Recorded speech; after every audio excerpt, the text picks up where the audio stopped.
नमस्कार, अस्सलाम वालेकुम। लाइव हिंदुस्तान पर आप देख रहे हैं वीडियो शो दीन दुनिया। मैं हूं इमरान खान। इस वीडियो को आप तक पहुंचाने में हमारा सहयोग किया है KR मंगलम यूनिवर्सिटी ने।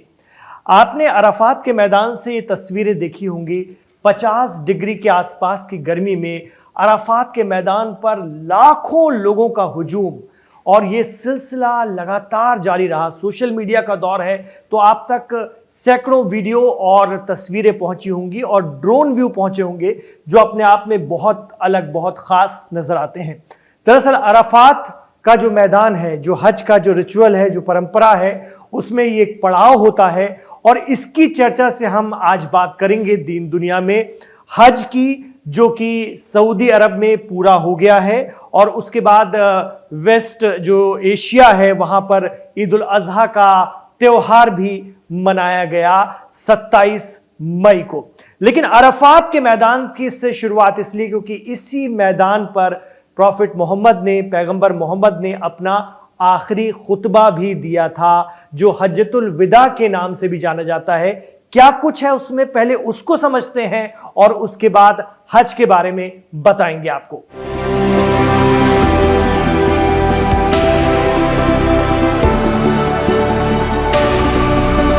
तो इस्लाम के इतिहास में खुतबाए हज्जतुल विदा को बहुत अहम मकाम हासिल है। ये एक ऐतिहासिक यानी तारीखी खुतबा है या पैगाम है या संदेश है, जब हजरत मोहम्मद ने अपने आखिरी हज के दौरान मैदान अराफात में इसे दिया था। ये वही अराफात का मैदान है जो आप वीडियो में इस वक्त देख रहे हैं, जहां पर हाजी पहुंचते हैं जो अभी तक के आज़मीन हज होते हैं, और जब हज कंप्लीट हो जाता है तो वो हाजी कहलाते हैं। इस हज को हज्जतुल विदा यानी विदाई का हज भी कहा जाता है, जो पैगंबर ने अपने जिंदगी के आखिरी दिनों में किया था। वो उनका आखिरी हज था, क्योंकि इसके कुछ अरसे बाद ही पैगंबर इस दुनिया से पर्दा फरमा गए थे, यानी इस दुनिया से चले गए थे। ये खुतबा सिर्फ मुसलमानों के लिए नहीं बल्कि पूरी मानवता के लिए संदेश माना जाता है। इस्लामिक कैलेंडर के मुताबिक 9 ज़िलहिज्जा यानी 10 हिजरी का वो दिन था। उस वक्त भी अराफात का मैदान लाखों हाजियों से भरा हुआ था। चारों तरफ सफेद एहराम बांधे लोग मौजूद थे। हर निगाह पैगंबर की तरफ थी। किसी को अंदाजा नहीं था कि ये उनका आखिरी बड़ा पैगाम होने जा रहा है। पैगंबर अपनी प्रिय ऊँटनी कस्वा पर बैठकर मैदान में पहुंचे। पूरा मैदान खामोश हो गया। हर शख्स पैगंबर का संदेश सुनना चाहता था। नबी ने अपने आखिरी खुतबे की शुरुआत इन शब्दों से की, ऐ लोगों, मेरी बात गौर से सुनो। शायद इस साल के बाद मैं तुमसे यहां दोबारा न मिल सकूं। ये सुनते ही वहां मौजूद लोगों के दिल भर आए।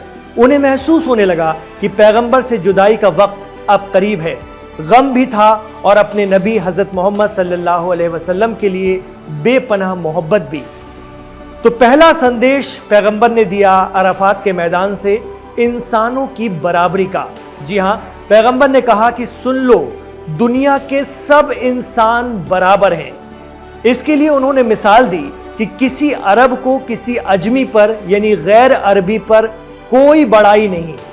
यहां अरबी और अजमी के जरिए उन्होंने एक तरह से देश, भाषा, धर्म और संस्कृति के लिए कह दिया कि इस्लाम हमेशा ये मानेगा कि दो इंसान एक दूसरे से किसी भी वजह से बड़े या छोटे नहीं होंगे, न जाति से, न भाषा से, न धर्म से, सब बराबर होंगे।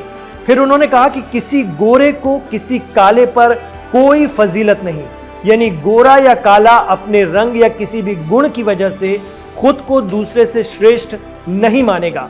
अगर श्रेष्ठता का कोई भी आधार होगा तो वो सिर्फ सच्चाई होगी, अच्छी सोच होगी, आपका व्यवहार और आपकी पवित्रता होगी।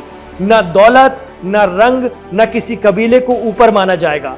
सिर्फ आपके अच्छे कर्म और चरित्र ही आपके व्यक्तित्व को तय करेगा। पैगंबर ने कहा कि कोई किसी से भेदभाव नहीं करेगा। उसके बाद पैगंबर ने महिलाओं के अधिकारों पर बोलना शुरू किया। उन्होंने कहा, इस्लाम बेटियों को इज्जत, हिफाजत और बराबरी का हक देता है। उन्होंने कहा कि महिलाओं के साथ अच्छा व्यवहार करना। फिर उन्होंने कहा कि बेटी को भी उसका हक जरूर देना। इसके बाद उन्होंने साफ कह दिया लाखों लोगों के मजमे के सामने कि सूद या ब्याज मत लेना और इंसाफ या न्याय पर आधारित समाज का निर्माण करना। किसी की दौलत या माल पर बुरी नजर मत डालना, मोहब्बत और विश्वास के साथ पूरी जिंदगी गुजारना। लेकिन खुतबे का सबसे जज्बाती लम्हा तब आया जब नबी ने लोगों से पूछा कि क्या मैंने अल्लाह का पैगाम तुम तक पहुंचा दिया? तो उस मैदान में मौजूद लाखों लाख लोग एक साथ बोल उठे, हां आपने पहुंचा दिया, जी हां आपने पहुंचा दिया। तब पैगंबर ने आसमान की तरफ उंगली उठाकर कहा, ए अल्लाह गवाह रहना।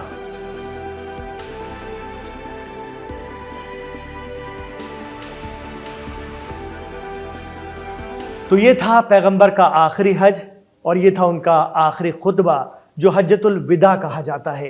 अराफात के मैदान में लोग उस दिन की, उस वक्त की याद भी करते हैं। लेकिन ये सिलसिला शुरू कैसे होता है, हम आपको ये भी बताएं दीन दुनिया शो में। हज का ये सिलसिला शुरू होता है एहराम बांधने के साथ। एहराम वो बिना सिला हुआ सफेद कपड़ा जो हमें त्याग, मर्यादा और इस दुनिया के फानी होने का संदेश देता है कि दुनिया में कुछ भी स्थिर नहीं है।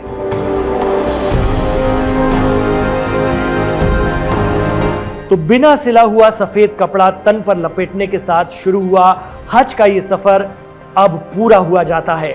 8 जिलहिज्जा यानी इस्लामिक महीने की जिलहिज्जा महीने की 8वीं तारीख को काबा का तवाफ और सई की गई, यानी मस्जिद अल हरम पहुंचकर काबा के चारों ओर उल्टी दिशा में 7 चक्कर लगाए गए, जिसे तवाफ कहा जाता है। इसके बाद सफा और मरवा नाम की 2 पहाड़ियों के बीच 7 बार चक्कर लगाए जाते हैं, जिसे सई कहा जाता है। 8 जिलहिज्जा को ही सभी अराकीन हज मिना शहर जाते हैं और वहां पर रात गुजारते हैं। यहां जुहर की नमाज यानी दोपहर से लेकर अगले दिन फजर की नमाज यानी अल सुबह तक इबादत की जाती है। इस समय सऊदी अरब में भयंकर गर्मी का आलम है। तापमान 44, 45 से 50 डिग्री सेल्सियस तक जा रहा है। सऊदी हुकूमत ने पूरे रास्ते ठंडे पानी की बौछार करते फव्वारे लगा दिए हैं, लेकिन गर्मी भी आज़मीन हज के उत्साह को कम नहीं कर पाई है। तो हज के बीच माउंट अराफात की खूब चर्चा है। यहाँ की तस्वीरें और वीडियो सोशल मीडिया पर काफ़ी वायरल हो रहे हैं। यदि कोई व्यक्ति तय दिन और तय समय के अंदर अराफात के पहाड़ पर नहीं पहुंचता है तो उसका हज पूरा नहीं माना जाता। इसीलिए इसे हज का सबसे ज़रूरी मरहला माना जाता है और अराफात के पहाड़ तक पहुंचना ये बहुत अहम बात होती है। यही पैगंबर ने अपना आखिरी खुतबा भी दिया था, जो हमने आप तक अभी दीन दुनिया शो की शुरुआत में पहुंचाया।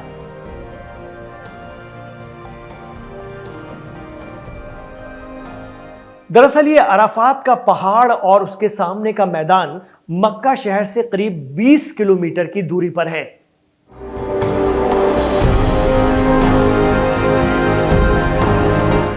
ये खुला और बहुत विस्तृत इलाका है। इसके बीच में एक छोटी पहाड़ी है जिसे माउंट अराफात या जबल अर रहमा कहा जाता है। रहमा का अर्थ होता है दया करने वाला, कृपा करने वाला। बहुत से लोग मानते हैं कि ये जगह अल्लाह की रहमत और माफी का प्रतीक है।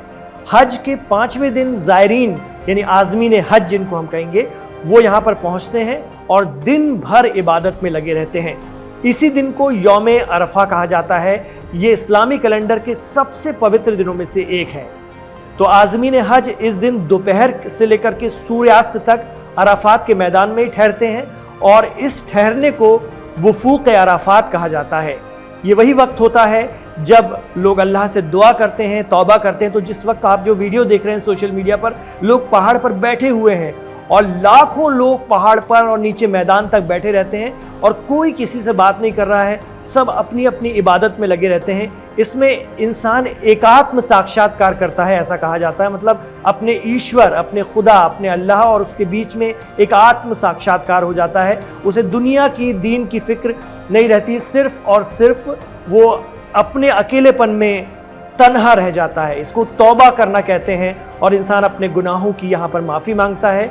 हर दिन इंसान को विनम्रता, धैर्य और आत्मचिंतन की सीख भी देता है। यहाँ पर मौजूद जो पूरा एक दिन होता है या कुछ घंटे जो इंसान यहाँ पर बिताते हैं, जो आज़मीन हज यहाँ पर बिताते हैं, बहुत ही गहन चिंतन के होते हैं दरअसल। तो हज के पूरे सफ़र में ये लम्हा आध्यात्मिक रूप से, रूहानी तौर पर बहुत ज़्यादा गहरा माना जाता है। इस दौरान हाजी या आज़मीन हज सफ़ेद एहराम बांधे होते हैं और कोई उनकी पहचान नहीं होती, ना उनका देश की पहचान होती है, ना पद की पहचान होती है, ना धन की, ना भेदभाव होता है किसी रूप में। सारे बंदे एक सफ में, एक लाइन में खड़े रहते हैं। इसी के लिए कहा गया है कि एक ही सफ में खड़े हो गए महमूद और अयाज, ना कोई बंदा रहा ना बंदा नवाज, कोई ऊंच नीच नहीं रहती। और ये जो नज़ारा होता है वो इस्लाम की समानता की भावना को सामने लाता है, वो एक तरह का मैसेज है।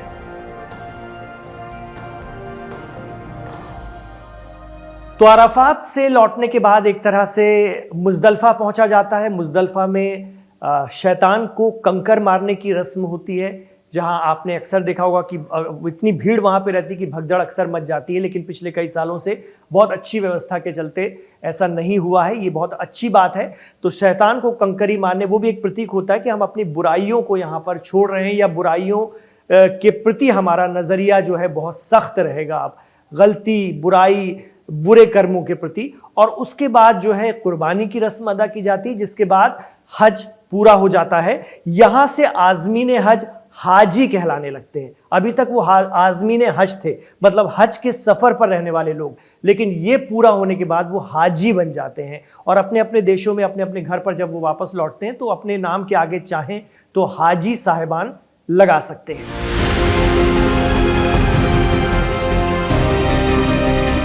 इसके बाद मर्दों को यानी आदमियों को अपना सिर मुंडवाना होता है और महिलाओं के साथ ऐसा नहीं होता है। उसके बाद 10 से 12 ज़िलहिज्जा को भी हाजी लोग दोबारा मक्का जाते हैं, वहां पर काबा का फिर तवाफ करते हैं यानी परिक्रमा करते हैं और फिर अपने अपने वतन लौट जाते हैं। या फिर जिनको मदीना जाना होता है मदीने के लिए निकल जाते हैं। मदीना मक्का शरीफ से कम 250 किलोमीटर दूर है और यहाँ पर मस्जिद नबवी है, जहाँ पर पैगंबर हज़रत मोहम्मद सल्लल्लाहु अलैहि वसल्लम की निशानियाँ मौजूद हैं और वहाँ पर लोग पहुँचते हैं, उनका दीदार करते हैं। और जन्नतुल बकी जो कब्रिस्तान है, जहाँ पर सहाबा, अहले बैत और बड़े बड़े आलिम दीन दफन हैं, उसके भी दीदार करते हैं। और उसके बाद कुछ लोग काबा का आखिरी बार तवाफ भी करते हैं जिनको करना होता है, और उसके बाद अपने अपने देशों की तरफ रवाना हो जाते हैं।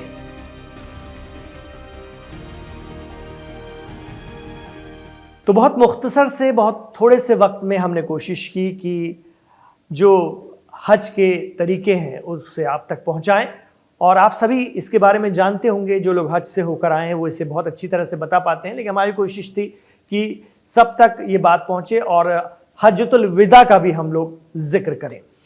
तो ये एपिसोड, ये शो आपको कैसा लगा, आज का वीडियो कैसा लगा, हमें कमेंट बॉक्स पर ज़रूर बताइएगा। गुजारिश रहेगी कि वीडियो को लाइक कीजिए, ज़्यादा से ज़्यादा शेयर कीजिए, आगे बढ़ाइए।